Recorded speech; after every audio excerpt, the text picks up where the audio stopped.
Hello students, मैं चंद्रपाल कुमार फिर से आपके सामने हाजिर हूँ। आप देख रहे हैं नेक्स्ट जेन स्कॉलर हब। आज फिर से आपके सामने हम लोग लेकर के आए हैं एमसीक्यू क्वेश्चंस, बहुत ही वेरी वेरी इंपॉर्टेंट है ना। एग्जाम पर्पस से ये बहुत ही इंपॉर्टेंट है। तो 15 क्वेश्चन का आज हम सीरीज लेकर के आए हैं। बहुत ही इंपॉर्टेंट है, बहुत ही इंपॉर्टेंट, जिसको कहा जाए बहुत ही इंपॉर्टेंट है वही बहुत ही इंपॉर्टेंट आप समझ सकते हैं। इतने क्वेश्चन छांट के बनाया हुआ है ना। एक एक क्वेश्चन अपने आप में बहुत इंपॉर्टेंट है। तो आज हम लोग देखेंगे क्लास 12 का ये एमसीक्यू क्वेश्चंस है ना। आने वाला एग्जाम के लिए बहुत ही उपयोगी है आपके लिए, समझिए 100% ये यूजफुल होगा। इसलिए इस वीडियो को देखना ना भूलिएगा और कॉन्सेप्ट समझने का प्रयास कीजिएगा। कॉन्सेप्ट क्या कहता है वो चीज़ हम लोग को देखना है ना। क्योंकि देखिए 15 क्वेश्चन यहाँ पे हम लाए हैं, तो ऐसा नहीं कि 15 मिनट में इसको खत्म कर लेंगे टिक कर करके एमसीक्यू है, तो ऐसा नहीं। सारे के कॉन्सेप्ट हम लोग देखते चले जाएंगे कि ये क्वेश्चन किस तरह से बनता है। क्योंकि इस क्वेश्चन को देख करके हम लोग और 5 क्वेश्चन इससे अलावा बना सकते हैं। अगर ये 15 क्वेश्चन है तो 15 5 जा 75 क्वेश्चन हम लोग इस सीरीज से हम लोग कर सकते हैं। ठीक है, तो बेसिकली मैं कहना यही चाह रहा हूँ कि जितने भी ये 15 क्वेश्चन अभी हम लोग करेंगे कॉन्सेप्ट वाइज करेंगे और बेहतरीन ढंग से करेंगे। ठीक है स्टूडेंट्स, तो स्टार्ट करते हैं आज क्वेश्चन नंबर 1 से। तो पहला क्वेश्चन है आपका इनवर्स ट्रिग्नोमेट्री फंक्शन से। आप लोग पढ़े होंगे इनवर्स ट्रिग्नोमेट्री फंक्शन, उसमें आप लोग डोमेन रेंज क्या होता है इनवर्स ट्रिग्नोमेट्री फंक्शन का, वो चीज आप लोग पढ़े होंगे। ठीक है, बहुत ही बढ़िया ढंग से। तो सबसे पहले यहाँ पे हम बताना चाहेंगे कि अगर इसका वैल्यू पूछेगा तो इसका वैल्यू जानने से पहले हमको डोमेन और रेंज क्या होता है कॉस इनवर्स का वो तुमको जानना होगा। तो यहाँ पे हम लोग थोड़ा सा समझते हैं, उसके बाद क्वेश्चन को करेंगे हम लोग, है ना। अगर बोलेगा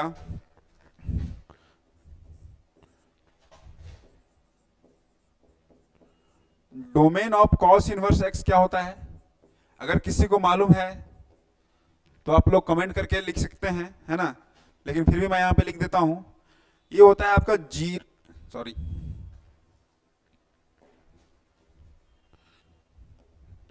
-1 से 1 होता है ना। ये डोमेन होता है। और इसका रेंज अगर पूछा जाए तो क्या लिखेंगे, range of cos inverse x क्या होता है स्टूडेंट्स, तो 0 to पाई होता है और क्लोज इंटरवल में होता है, नॉट ओपन इंटरवल, है ना। इसको हम लोग इस तरह से भी लिख सकते हैं, x बिलोंग्स टू 0 to पाई। तो इस तरह से हम लोग को चीजों को समझना होगा क्वेश्चन करने से पहले।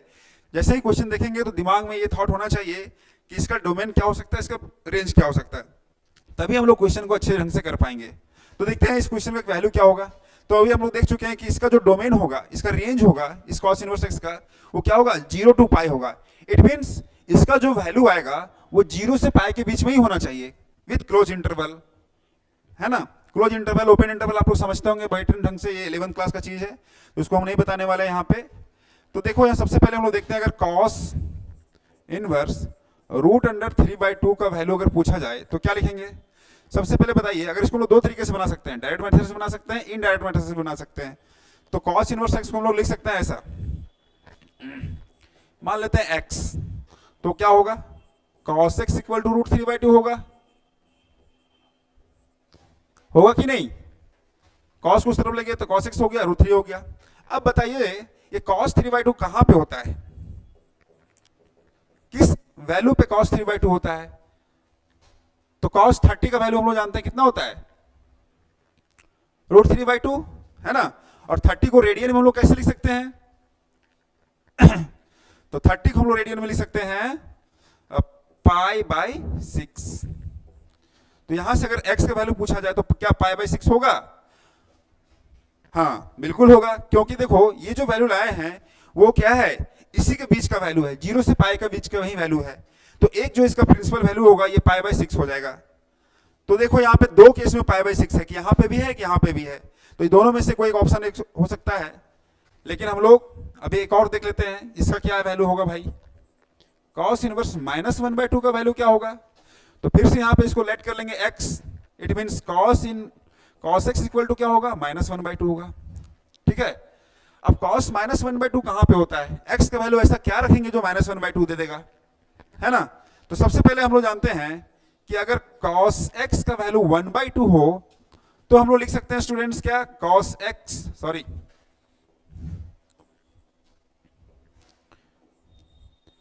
cos x equal to cos 60 degree, और 60 डिग्री लिख सकते हैं हम लोग पाई बाई 3। ये 1/2 का वैल्यू हुआ है ना, बट मेरे को लाना क्या है, -1/2। तो -1/2 बताओ। अब हम लोग यहाँ पे क्वाड्रेंट मेथड से जाते हैं, लाइट एंगल्स में हम लोग पढ़ चुके हैं कि माइनस किस क्वाड्रेंट में आता है, कॉस में। तो कॉस तुम्हारा सेकेंड क्वाड्रेंट में आता है ना, और थर्ड क्वाड्रेंट में आता है। तो हम लोग क्या कर सकते हैं, इसको हम लोग ऐसा लिख सकते हैं, नेगेटिव बनाने के लिए हमको -1/2 बनाने के लिए हम लोग cos x को क्या लिख सकते हैं, cos pi minus pi by 3 लिख सकते हैं क्या पाई प्लस पाई बाई 3 लिख सकते हैं, उसमें भी नेगेटिव वैल्यू देगा, और पाई माइनस पाई बाई 3 भी लिख देंगे, उसमें भी नेगेटिव वैल्यू ही देगा। तो इसका मतलब क्या होगा, ये जो वैल्यू अब आएगा इसको हम लोग लिख सकते हैं cos, है ना, minus pi by 3, and this is cos -1/2, है ना, मतलब कि -1, सॉरी ये इसका वैल्यू जो होगा वो क्या होगा स्टूडेंट्स, लिख सकते हैं तो cos -पाई बाई 3, और इसका वैल्यू हो जाएगा -1/2, है ना। इट मीन्स इसको हम लोग ऐसे लिख सकते हैं। अब जब इसको हम लोग यहाँ पे सॉल्व कर लेंगे तो क्या होगा, 3 एलसीएम लेंगे तो 3, और ये 3 pi minus pi, and this is cos 2 pi by 3, है ना। अब देखते हैं ये 2 पाई बाई 3 क्या इस प्रिंसिपल वैल्यू में आ रहा है क्या, 0 से पाई के बीच में आ रहा है, इसके रेंज में आ रहा है क्या। तो देखो 2 पाई बाई 3 अगर हम लोग चेंज करते हैं डिग्री में तो 180 होता है, 60 120 का वैल्यू है। इट मीन्स 0 और 180 डिग्री के बीच में ये 120 वैल्यू आ रहा है। इट मीन्स क्या होगा, ये भी इसका क्या होगा, that is x equal to 2 pi by 3, है ना।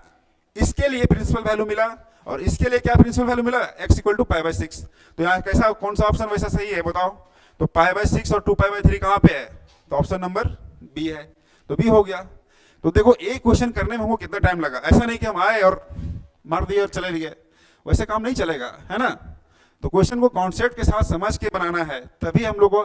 बहुत स्टूडेंट क्या गलती करता है, अरे सर पाई बाई 6 होगा, 2 ठो देखें, 1 पाई बाई 3 होगा उसका, ऐसा नहीं होगा, है ना। तो कॉन्सेप्ट समझना है। तो एक क्वेश्चन में हमको कम से कम 2 मिनट 3 मिनट समय लगता है यहाँ पे हमको समझाने में, लेकिन आपको यहाँ पे 1 ही मिनट है ना, 1 मिनट 1.5 मिनट से ज़्यादा लेना नहीं है एग्जाम में, ठीक है। चलो नेक्स्ट क्वेश्चन करते हैं। अब फिर से वही बात है, अब बोलता है कि साइन इनवर्स एक्स का वैल्यू एक्स होता है कब, बताओ। तो इसमें तुमको बेसिकली क्या पूछ रहा है, इसका डोमेन क्या होगा। तो यहां फिर से मैं लिख देता हूं, अगर हम लोग साइन इनवर्स एक्स का डोमेन पूछेगा तो ये भी तुम्हारा -1 से 1 होता है, ये पता होना चाहिए आप लोग को, ठीक है। इनवर्स यूनिटी फंक्शन पढ़ा होगा, जिस टीचर से आप लोग पढ़े होंगे, है ना, तो वो बताए होंगे जरूर ये वाला बात, नहीं बताए होंगे तो पूछिएगा एक बार जाकर के, ठीक है।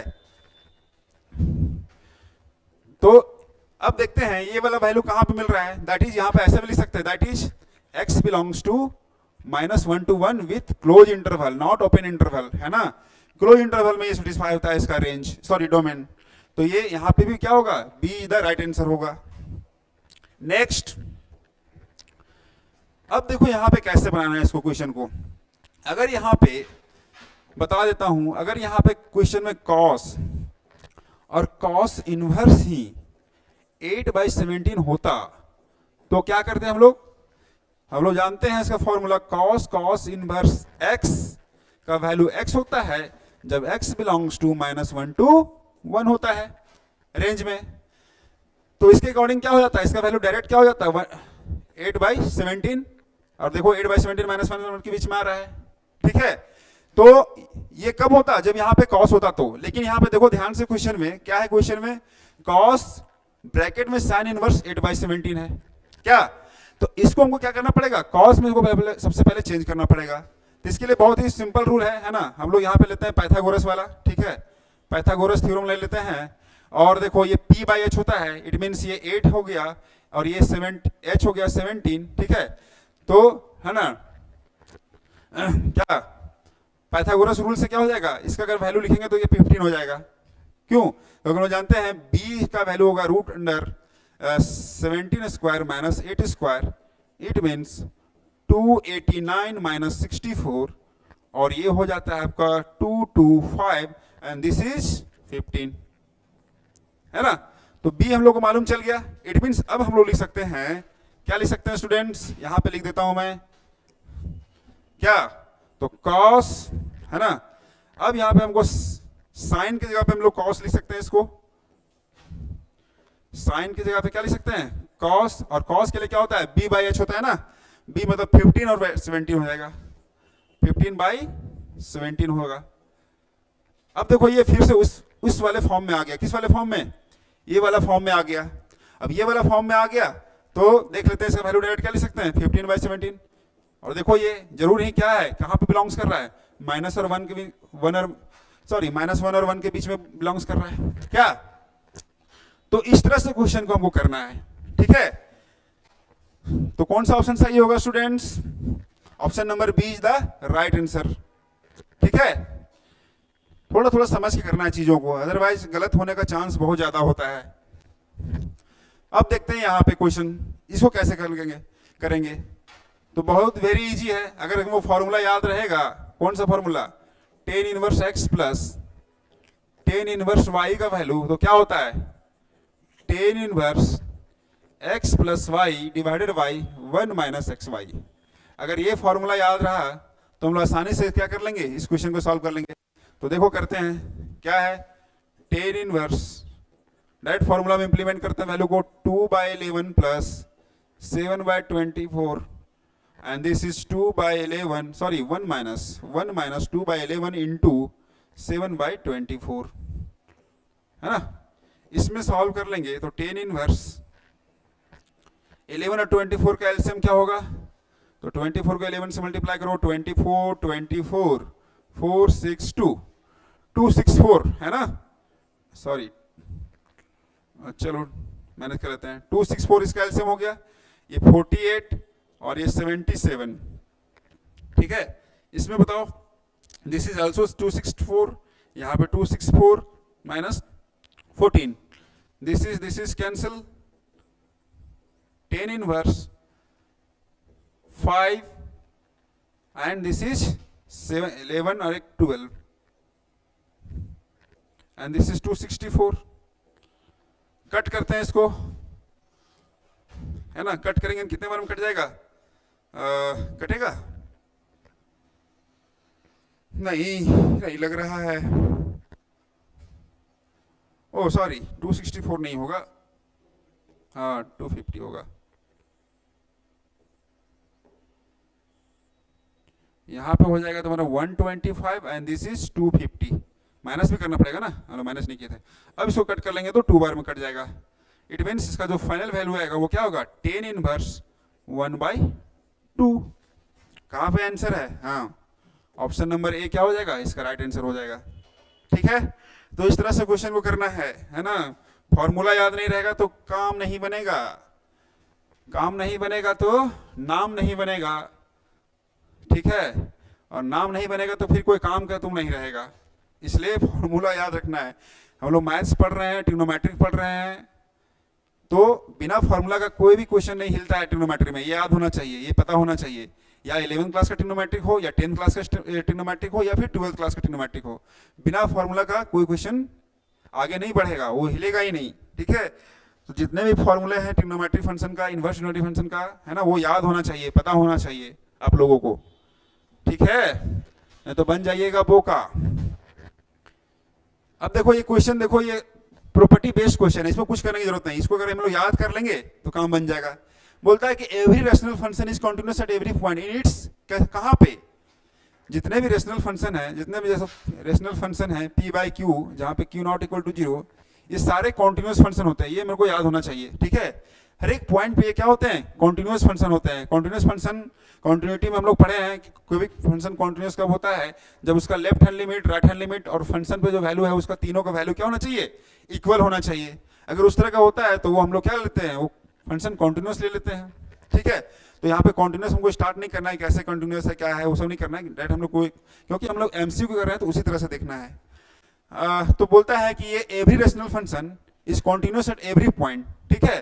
कहां पे, अपने डोमेन पे, है ना, अपने डोमेन पे, ठीक है। डोमेन पे क्या होता है, वो कॉन्टिन्यूअस होता है। बाकी बात कोडोमेन पे नहीं होगा, रेशनल नंबर ओनली पे तो होगा नहीं, नॉट पे होगा नहीं, कोडोमेन में भी नहीं होगा। तो केवल डोमेन में होगा। ठीक है, नेक्स्ट है, अच्छा फिर से देखो, ये भी प्रॉपर्टी बेस्ड क्वेश्चन है। एवरी मोडलेस फंक्शन, जितने भी मोडलेस फंक्शन है, मोड लगा दो, इसमें कोई भी फंक्शन डाल दो, x y, x minus one डाल दो, एक्स डाल दो, एक्स प्लस टू डाल दो, जितने भी मोडलेस फंक्शन है वो सारे कॉन्टिन्यूस फंक्शन होते हैं। ठीक है, और हर एक पॉइंट पे होते हैं, जितना भी कोई पॉइंट पे तुम चेक करो, सारे पॉइंट पे वो क्या होते हैं, कॉन्टिन्यूस होते हैं। It means the modulus function is continuous everywhere, not x equal to zero और only not discontinuous at equal to zero. ठीक है, तो इट मीन्स इसका आंसर क्या हो जाएगा, कॉन्टिन्यूस एवरीवेयर हो जाएगा, है ना। तो इस तरह से हम लोगों को सोच के बनाना है चीजों को, अदरवाइज गड़बड़ होगा। अब देखो, ये भी कॉन्टिन्यूस फंक्शन से क्वेश्चन है। ठीक है, बहुत ही अच्छा क्वेश्चन है। बोलता है कि अगर इस तरह का बात है भाई, इस तरह का बात है तो के का वैल्यू क्या होगा, है ना। इट मीन्स अगर ये फंक्शन इस तरह से डिस्क्राइब किया हुआ है और ये फंक्शन कॉन्टिन्यूस भी दे चुका है x इक्वल टू 2 पे, तो बोलता है कि k का वैल्यू क्या होगा, what is the value of k। तो कैसे इसको सॉल्व करेंगे, how to solve this question. तो हम लोग जानते हैं, कॉन्सेप्ट थोड़ा सा सीखना है कि अगर कोई भी फंक्शन, अभी हम इससे पहले बोल चुके हैं कि कोई भी फंक्शन कॉन्टिन्यूस होगा, इसका मतलब उसका लिमिट, है ना, अगर x 2 पे है तो उसका अगर लेफ्ट हैंड लिमिट उस फंक्शन का और उसका राइट हैंड लिमिट उसी फंक्शन का और उस फंक्शन पे वैल्यू जिस फंक्शन पे चेक करने के लिए बोला है, ये तीनों क्या होना चाहिए, शुड बी इक्वल। अगर ऐसा केस मिल जाता है तो हम लोग उसको क्या बोलते हैं, फंक्शन मेरा कॉन्टिन्यूस है। तो यहाँ पे भी वही बात है कि ये फंक्शन है वो कॉन्टिन्यूस ऑलरेडी दे चुका है, तो के का वैल्यू क्या होगा। तो बहुत ही जल्दी करेंगे, ये सब तुमको एग्जाम में ये सब नहीं बोल लिखना है, ये सब हम यहाँ पे समझाने के लिए कह रहे हैं। एग्जाम में डायरेक्ट क्या करेंगे हम लोग, है ना, एफ एक्स है, क्वेश्चन में नहीं लिखना, लेकिन हम थोड़ा सा क्वेश्चन लिख देते हैं समझने के लिए। ये x लेस देन 2 है और x माइनस 1 है, x ग्रेटर देन। सबसे पहले लेफ्ट हैंड लिमिट लगाते हैं, लिमिट लेफ्ट हैंड 2 पे चेक करना है तो 2 माइनस एफ एक्स कर देंगे। अब देखो लेफ्ट हैंड के लिए कौन सा है, लेस देन वाला तरफ चलेंगे, it means limit x tends to 2 minus, है ना, kx प्लस 2, यहाँ पे क्या हो जाएगा k और यहाँ पे 2 डाल देंगे प्लस 5 हो जाएगा। ठीक है, अच्छा राइट हैंड में क्या होगा, लिमिट, वो राइट हैंड लेफ्ट हैंड लिख नहीं रहे हम, राइट हैंड के लिए 2 प्लस लगा देते हैं यहाँ पे एफ एक्स, और ये लिमिट x 2 प्लस, है ना। तो राइट हैंड के लिए ये फंक्शन डिस्क्राइब है तुम्हारा, तो ये क्या हो जाएगा 2 माइनस 1 हो जाएगा। ठीक है, अच्छा इसका वैल्यू क्या हो जाएगा, टोटल अगर देखा जाए तो ये 2k प्लस 5 हो जा रहा है और इसका वैल्यू 1 हो जा रहा है। और इक्वल टू पे भी क्या दे रहा है, देखो इक्वल टू यहाँ पे साइन है, मतलब इसका वैल्यू भी यही होगा। इट मीन्स क्या होगा, ये तीनों मेरा इक्वल है क्योंकि ये कॉन्टिन्यूस दिया हुआ है, इक्वल है तो ये वाला वैल्यू और ये वाला वैल्यू इक्वल होगा। दैट इज यहाँ पे लिख सकते हैं, शॉर्ट में लिख रहे हैं। अगर इसको लॉन्ग में बनाना चाहेंगे तो हम लोग सेंटेंस वाइज लिख करके लंबा कर सकते हैं, लेकिन वो हमको क्योंकि ऑब्जेक्टिव में है तो हम लोग को ऑब्जेक्टिव जैसा ही देखना है। ठीक है, इसलिए मत समझना कि सर शॉर्ट में कर रहे हैं, ऐसा तो लिखता नहीं है। यहाँ पे लेफ्ट हैंड लिखा जाता है, राइट हैंड लिखा जाता है, फंक्शन भी लिखा जाता है, उसके बाद लिखा जाता है कॉन्टिन्यूस है तो दिस। तो वो क्या है, लॉन्ग क्वेश्चन के लिए उस तरह से करते हैं हम लोग। यहाँ पे शॉर्ट करना है तो हम लोग केवल बस चीजों को समझना है। तो k इक्वल टू वैल्यू क्या मिला यहाँ पे हमको, 2 मिला, तो 2 इज द क्या होगा, right answer of this question, है ना। 7 तक चले गए, 8 नंबर क्वेश्चन क्या कह रहा है। हाँ, अब देखो यहाँ से जो क्वेश्चन हम लोग को मिल रहा है, कुछ हम लोग उठाए हैं क्वेश्चन डिफरेंशिएशन से, ठीक है, जो कि वेरी मोस्ट इंपॉर्टेंट है आप लोग के लिए। डिफरेंशिएशन का क्वेश्चन, इंटीग्रेशन का क्वेश्चन, है ना, एप्लीकेशन ऑफ डेरिवेटिव का, एप्लीकेशन ऑफ इंटीग्रेशन का, ये सब क्वेश्चन बहुत ही इंपॉर्टेंट होने वाला है ऑब्जेक्टिव पॉइंट ऑफ व्यू से देखा जाए तो, फॉर हाँ एग्जामिनेशन। तो अब देखो यहाँ पे अगर इस क्वेश्चन को समझना है, क्वेश्चन को बनाना है, तो डिफरेंशिएशन का कॉन्सेप्ट आपके दिमाग में पूरा भरा हुआ रहना चाहिए कि किस तरह से हम लोग डिफरेंशिएशन का क्वेश्चन को किस तरह से हम लोग लेते हैं और कौन सा रूल कब कहाँ पे अप्लाई करते हैं, ये सब चीज़ों को देखना पड़ेगा। अगर वो सब चीज़ हम लोग को नहीं समझ में आएगा तो फिर ये क्वेश्चन लगेगा कितना बड़ा भारी है ना। तो कैसे करेंगे क्वेश्चन को, देखो अगर आप लोग सीखे होंगे तो देखिएगा अभी मेरे साथ साथ कि सर सही कर रहे हैं या नहीं कर रहे हैं। बोलता है कि इसी को आप क्या कर रहे हैं, डिफरेंशिएट करना है, एक्स के रिस्पेक्ट में इसको डिफरेंशिएट करना है, इसका वैल्यू क्या हो सकता है। ठीक है, तो कुछ नहीं करेंगे, सबसे पहले लिखेंगे differentiating with respect to x, है ना, बाय टेकिंग, कौन सा रूल लगाना पड़ेगा हमको यहाँ बताओ तो। अगर किसी को मालूम होगा तो इसको हम लोग किस रूल से बना लेंगे, चैन रूल से बना लेंगे, या फिर इसको हम लोग बोलते हैं फंक्शन ऑफ फंक्शन रूल। क्या होगा चैन रूल से, तो लिखेंगे that is differentiation of d upon d x e to the power x sine x can be written as what. सबसे पहले हम लोग किसका देखो, यहाँ पे कौन कौन सा फंक्शन है, पहले एक्सपोनेंशियल फंक्शन है, फिर यहाँ पे x का फंक्शन है, फिर sin x का फंक्शन है। एक्सपोनेंशियल फंक्शन, अलजेब्रिक फंक्शन, फिर ट्रिग्नोमेट्रिकल फंक्शन, तीन तरह का यहाँ पे फंक्शन है। तो देखते हैं किस तरह का सॉल्व करेंगे। तो सबसे पहले क्या होगा, एक्सपोनेंशियल को पहले डिफरेंशिएट कर लेते हैं। तो d अपॉन डी एक्स, सबसे पहले हम लोग एक्सपोनेंशियल को हम लोग क्या कर लेते हैं, डिफरेंशिएट कर लिए, इनटू करेंगे क्योंकि यहाँ पे चैन रूल लगा रहे हैं। तो इसका डिफरेंशिएशन, अच्छा इसका डिफरेंशिएशन हुआ तो यहाँ पे हम लोग क्या लिख सकते हैं, देखो देखो बच्चा गड़बड़ नहीं करना है, यहाँ पे इसको डिफरेंशिएट करेंगे ना, तो यहाँ पे देखो जब हम लोग इस एक्सपोनेंशियल फंक्शन को डिफरेंशिएट कर रहे हैं तो किसके रिस्पेक्ट में कर रहे हैं, तो x इंटू साइन एक्स में, ठीक है, ये पता होना चाहिए आप लोग को। फिर देखो इस x इंटू साइन एक्स को हम लोग डिफरेंशिएट करेंगे तो किसके रिस्पेक्ट में करेंगे, अब क्योंकि पूरा x का ही फंक्शन है तो यहाँ पे d अपॉन dx लगा देंगे, ठीक है। अब आप लोग को मालूम होना चाहिए कि एक्सपोनेंशियल फंक्शन का डिफरेंशिएशन वही होता है, तो इसका तो वही हो जाएगा, इसको कुछ नहीं करना है, इसको कोई छेड़छाड़ नहीं करना है, साइन एक्स ही हो जाएगा। अब चलो इसको डिफरेंशिएट करते हैं। अब देखो यहाँ फिर से, क्योंकि क्वेश्चन हम लिए हैं एकदम इस तरह क्वेश्चन लिए हैं कि सारा रूल उसमें आ जाए, ठीक है, आप लोग का डिफरेंशिएशन का कॉन्सेप्ट पूरा क्लियर हो जाए, तो जानबूझ के उस तरह का क्वेश्चन यहाँ पे लिया गया है। अब देखो जब इसको डिफरेंशिएट करेंगे तो क्या करेंगे, एक्स का 1 कर देंगे, साइन एक्स का कॉस कर देंगे, बिल्कुल नहीं। यहाँ पे देखो, यहाँ पे कौन सा रूल लगेगा, यहाँ पे आपका प्रोडक्ट रूल लगेगा, है ना, मल्टीप्लीकेशन रूल लगेगा। क्या करते हैं मल्टीप्लीकेशन में, इसको यू कर लेते हैं, इसको वी मान लेते हैं, तो यू को छोड़ रहे हैं, किसको डिफरेंशिएट करेंगे बच्चा, साइन एक्स को करेंगे, प्लस साइन एक्स को यहाँ पे छोड़ रहे हैं, किसको डिफरेंशिएट करेंगे बच्चा, एक्स को डिफरेंशिएट करेंगे, है ना। अब इसको हम यहाँ पे फाइनल यहाँ पर लिख लेते हैं, ये तो साइन एक्स का साइन एक्स ही हो गया, ये क्या हो जाएगा बच्चा, एक्स कॉस एक्स होगा, because sine x integration sorry differentiation of sine x equal to cos x, plus sine x का साइन एक्स और एक्स का डिफरेंशिएशन एक्स के रिस्पेक्ट में क्या होता है, 1 होता है। तो देखो जो फाइनल आंसर मेरे को मिल के आया है ना, ये साइन एक्स है, नॉट स्क्वायर मत समझ लेना। तो e x sine x x cos x plus sine x कहाँ पे दिख रहा है, कौन सा ऑप्शन में दिख रहा है बोलो, तो ऑप्शन नंबर ए, हाँ ठीक है, ऑप्शन नंबर ए से क्या हो जाएगा, राइट आंसर हो जाएगा, ठीक है। 9, अब देखो 9 बहुत ही इजी है। अगर हमको मालूम होगा differentiation of ten inverse x का, तो इस क्वेश्चन को हम लोग वैसे उड़ा देंगे। क्या होता है differentiation of ten inverse x, बोलो 1/1 प्लस एक्स स्क्वायर, क्या आप लोग को मालूम है, हाँ 1/1 प्लस एक्स स्क्वायर। तो बस इसी के बेस्ट पे हम इस क्वेश्चन को सॉल्व कर लेंगे। बोलता है D upon d x tan inverse ई एक्स का वैल्यू पूछ रहा है, तो डायरेक्ट इसका वैल्यू लिख सकते हैं क्या, 1/1 प्लस, ठीक है। देखो यहाँ भी थोड़ा सा क्या करेंगे, चैन रूल लगेगा, चलो इसको थोड़ा सा हम लोग है ना इज्जत से लिखते हैं, बिना इज्जत से लिखेंगे तो बहुत लोगों को नहीं समझ में आएगा, इज्जत के साथ लिख लेते हैं इस क्वेश्चन को। क्या होगा बच्चा, जब इसको डिफरेंशिएट कर रहे हैं तो सबसे पहले हम लोग टेन इनवर्स को करेंगे, किसके रिस्पेक्ट में, बच्चा, ई एक्स के रिस्पेक्ट में करेंगे, ठीक है बच्चे। उसके बाद ई एक्स को किसके रिस्पेक्ट में करेंगे बच्चे, एक्स के रिस्पेक्ट में। इस तरह से हम लोग चैन रूल में हम लोग लिखते हैं।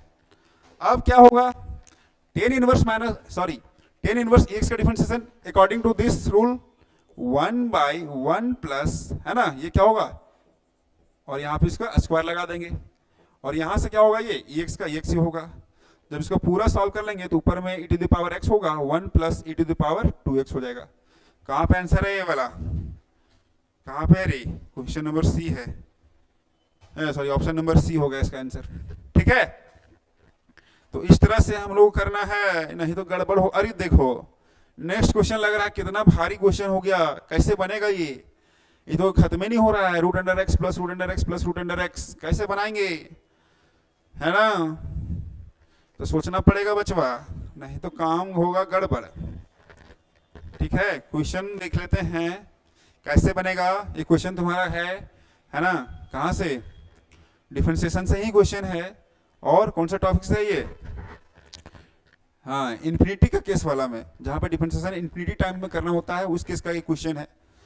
कैसे करेंगे बोलो, गिवन है, देखो यहाँ पे ध्यान से देखना, ये किस तरह से है, किस तरह से यहाँ पे लिखा हुआ है, ये किस तरह से है ना, ये जो चल रहा है चैन चल रहा है वो किस तरह से चल रहा है, देखो इस तरह से, ये खत्म ही नहीं होगा, इस तरह से इन्फिनिटी इन्फिनिटी चलते चला जाएगा, ठीक है। अब देखो इतना बड़ा ये है, क्या करेंगे, इसको डिफरेंशिएट डायरेक्ट कर लेंगे, नहीं बिल्कुल गलत हो जाएगा, है ना।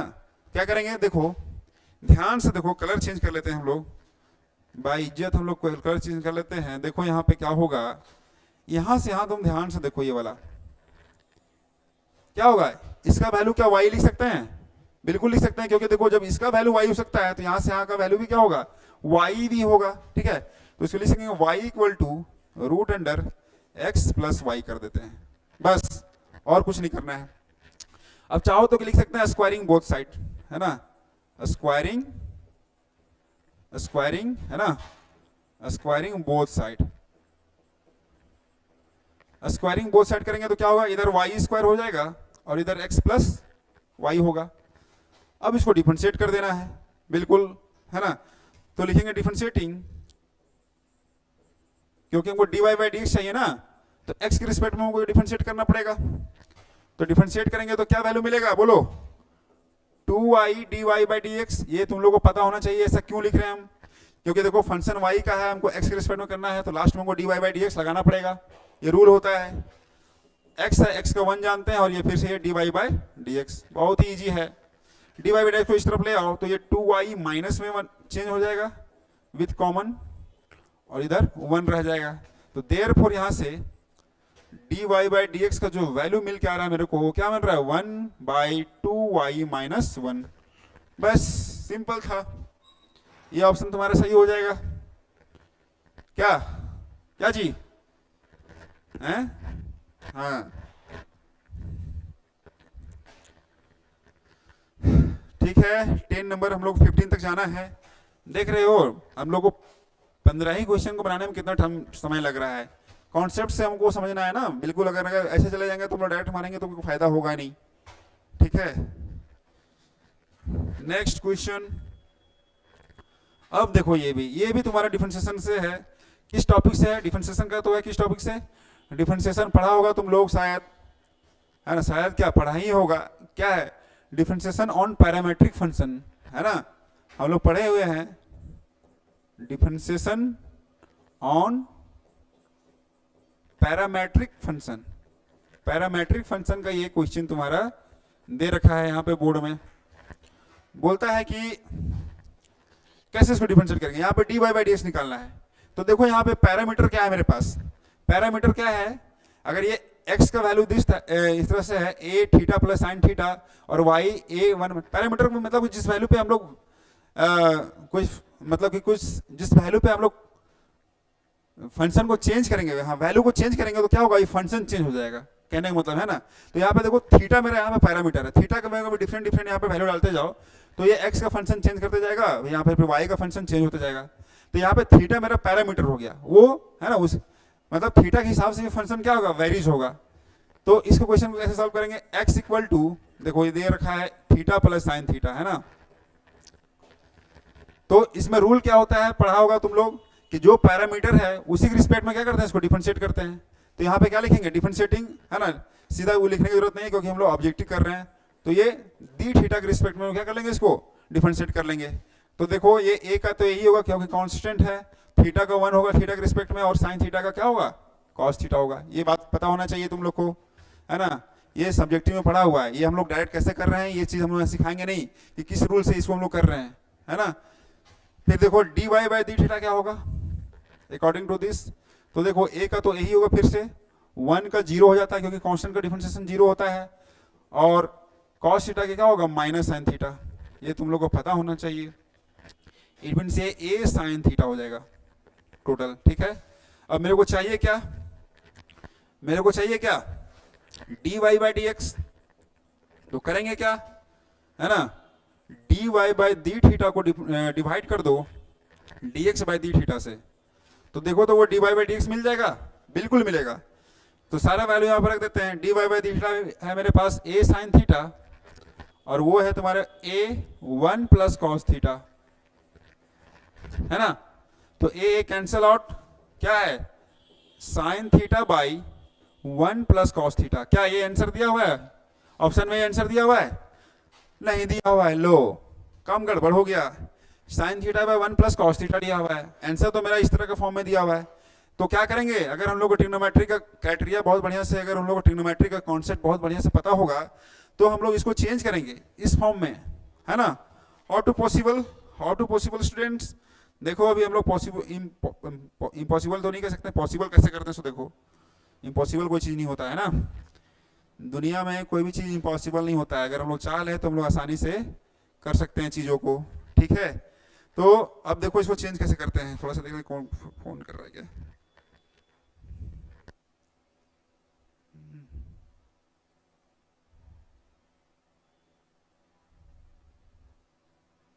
कौन फोन, हाँ ठीक है, अब उसको हम लोग करते हैं। तो देखो मेरे पास साइन थीटा है, साइन थीटा को हाफ मल्टीपल एंगल से कैसे लिख सकते हैं, तो देखो ध्यान से 2 sign theta by 2 into cos theta by 2, ठीक है। नीचे वाला कैसे लिख सकते हैं बच्चा, तो 1 प्लस कॉस थीटा को लिख सकते हैं हम लोग 2 कॉस स्क्वायर थीटा बाई 2, है ना। ये कैसे आता है, हम लोग फॉर्मूला बहुत सारा पढ़ चुके हैं, लिख देते हैं, थोड़ा सा लिख देते हैं यहाँ पे, है ना। क्या याद करेगा तुम लोग, देखो 1 प्लस कॉस 2 थीटा का वैल्यू हम लोग जानते हैं 2 कॉस स्क्वायर थीटा, ठीक है। तो यहां से हम लोग क्या कर रहे हैं, यहां से ये 2 को गायब कर रहे हैं, 2 को गायब करते हैं तो रूल क्या होता है बोलो, जब यहां से हाफ हुआ तो ये वाला भी क्या हो जाएगा, इधर एंगल हाफ हो जाता है। तो इसके अकॉर्डिंग हम लोग क्या लिख लिए हैं, 1 plus cos theta equal to 2 cos square theta by 2।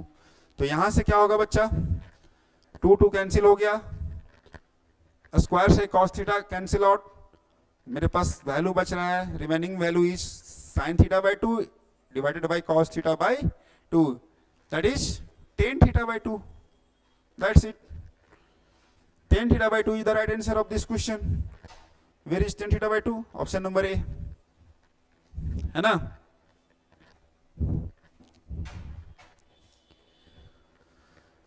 हाँ अब देखो बच्चा, look at this question, integration का क्वेश्चन लिए हुए हैं, है ना। हमको लगता है 2-3 क्वेश्चन इंटीग्रेशन का ही आने वाला है।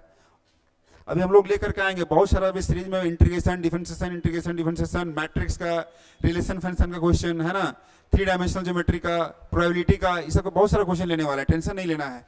हर एक सीरीज को केवल बस तुम लोग को देखते जाना है, हर एक सेशन को देखते चले जाना है, सारा तुम लोग का क्या होगा, अगर जनवरी तक हम लोग पूरा कर लेते हैं ना, लॉन्ग क्वेश्चन भी लाएंगे, डोंट वरी, लॉन्ग क्वेश्चन का भी क्वेश्चन से बहुत छांट कर लाएंगे कि कौन सा क्वेश्चन आने का पॉसिबिलिटी ज्यादा है, चांसेस की ज्यादा है एग्जाम में। तो लॉन्ग क्वेश्चन भी यहाँ पे हम लोग करेंगे, 2-4-5 सेशन हम लोग लॉन्ग क्वेश्चन का भी करने वाले हैं, क्योंकि ये तुम लोग के एग्जाम में लॉन्ग क्वेश्चन भी पूछेगा ना, शॉर्ट से काम नहीं चलेगा, लॉन्ग भी, शॉर्ट तो 25 नंबर का, शायद 25 नंबर का पूछ रहा है, बाकी बात तुमको लॉन्ग चाहिए 2 नंबर 3 नंबर और 5 नंबर वाला, तो 3 नंबर 5 नंबर का क्वेश्चन हम लोग करेंगे बहुत ही अच्छे ढंग से, ठीक है। तो अभी कम से 4-5 सेशन इसको लेते हैं हम लोग, है ना, एमसीक्यू लेंगे, उसके बाद फिर हम लोग लॉन्ग वाला में भी आएंगे, तो सारा आप लोग कंप्लीट करा देंगे, टेंशन नहीं है। और 11th वाला स्टूडेंट भी ध्यान रखेंगे, है ना, 11th का भी सीरीज आएगा, क्योंकि 11th का भी एग्जाम आने वाला है, तो 11th का भी क्वेश्चंस यहाँ पे हम लोग लेने वाले हैं, ठीक है, एमसीक्यू क्वेश्चंस, ठीक है, ठीक।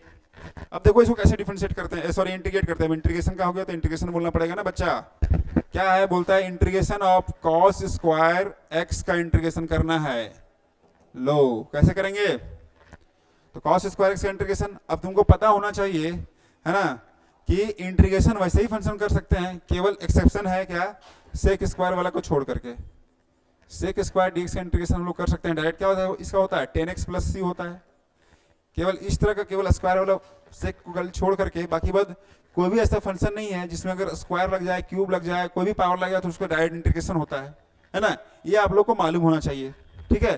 तो क्या करेंगे, इसको सबसे पहले इसको लीनियर फॉर्म में लाएंगे, ये तुम्हारा, है ना, पावर वाला में है ना, तो इसको लीनियर मतलब कि क्या, जिसमें पावर नहीं होना चाहिए, पावर ओनली 1 होना चाहिए, ठीक है। तो उस वाले फॉर्म में इसको लाएंगे, तभी हम लोग इसको इंटीग्रेट कर पाएंगे, अदरवाइज ये इंटीग्रेशन डायरेक्ट होगा नहीं, है ना। ये इंटीग्रेशन होता है जब यहाँ पे हम लोग, है ना, डिफरेंट इंटीग्रल्स पढ़ते हैं ना, तो वहाँ पे कुछ कुछ ऐसा कुछ है प्रॉपर्टी जहाँ पे हम लोग डायरेक्ट इंटीग्रेशन करते हैं, तो वो शायद क्वेश्चन यहाँ पे आएगा, देखते हैं। तो लिखे तो थे लेकिन टाइपिंग मास्टर वाला सेट नहीं किया, क्वेश्चन नंबर 20 तक उसको दिए थे लेकिन वो किया नहीं। उस तरह का क्वेश्चन था, बहुत ही अच्छा अच्छा क्वेश्चन लिए थे उसमें। अच्छा चलो उसको नेक्स्ट वीडियो में वो क्वेश्चन को डालेंगे जरूर, है ना। लेकिन फिलहाल इसको हम लोग कर लेते हैं, फिलहाल इस क्वेश्चन को हम लोग सॉल्व कर लेते हैं।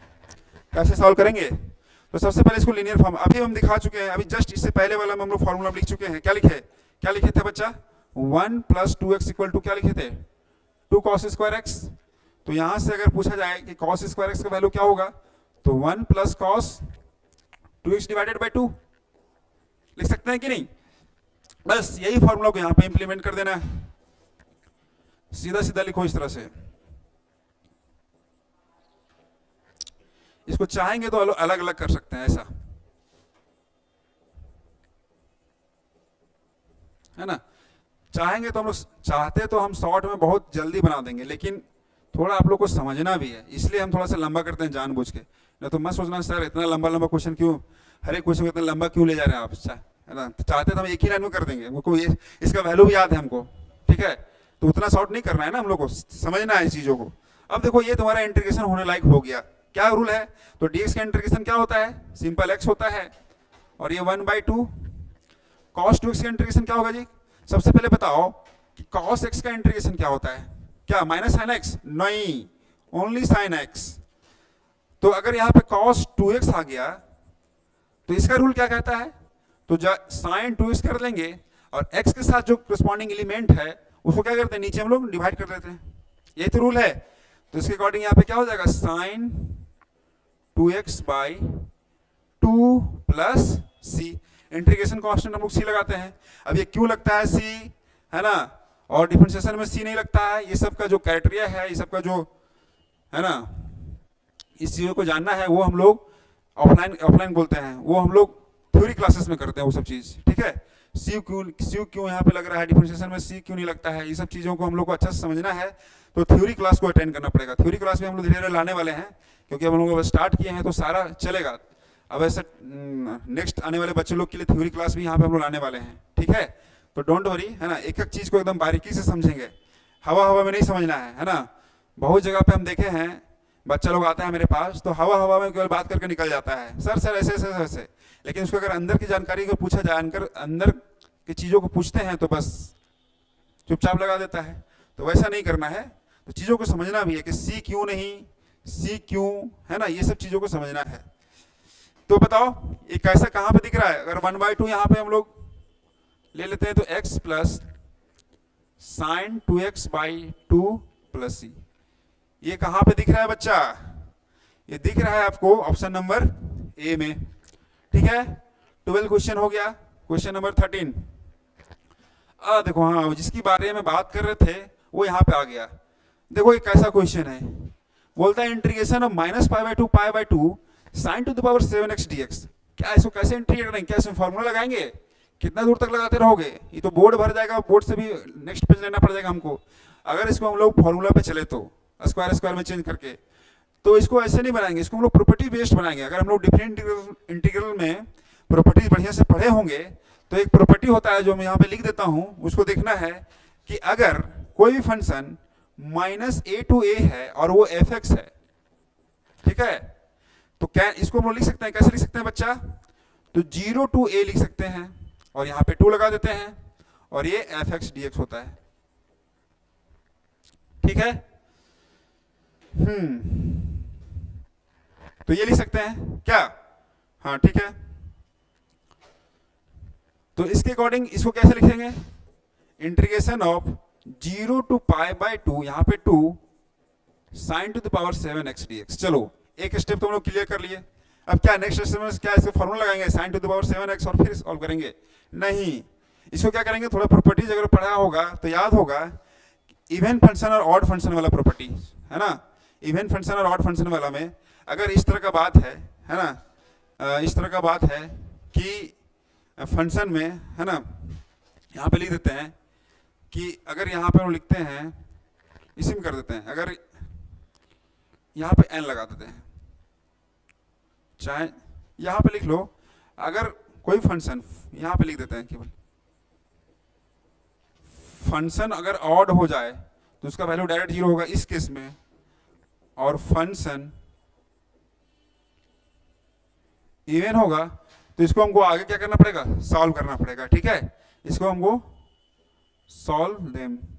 सॉल्व करना पड़ता है। ये थोड़ा सा समझा दिए हैं, बाकी लिखने का हिस्सा वो हम लोग देखते हैं। तो अगर फंक्शन, अब यहाँ पे देखो इवन फंक्शन और ऑड फंक्शन देख लेते हैं। sin to the power 7x है ना, इवन फंक्शन ऑड फंक्शन कैसे चेक करते हैं, तो क्या करते हैं, sin 7x है, x की जगह पर रिप्लेस कर देते हैं क्या वैल्यू, -x कर देते हैं।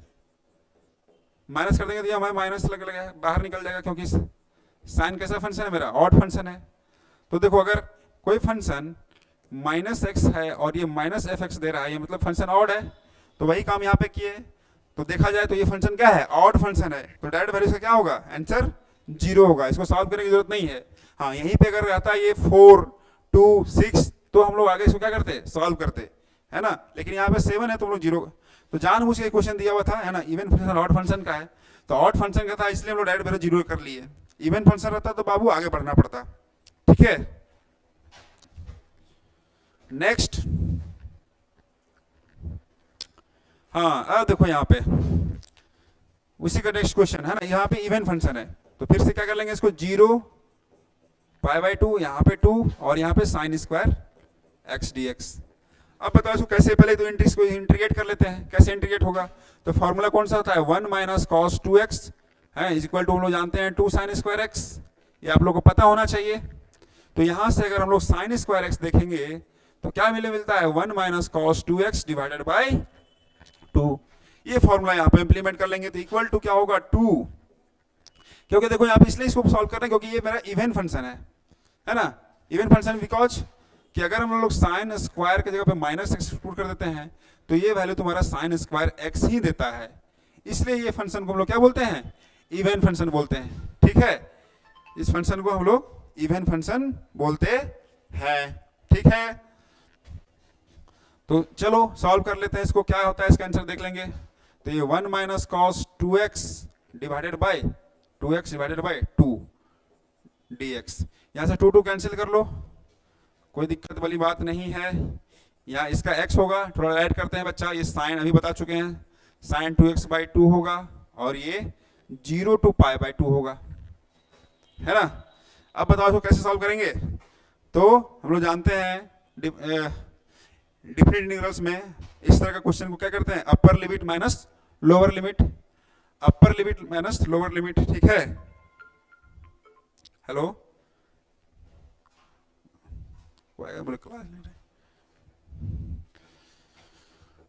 तो सबसे पहले अपर लिमिट लगाते हैं π/2 माइनस साइन, यहां पे देखो 2 × π/2/2,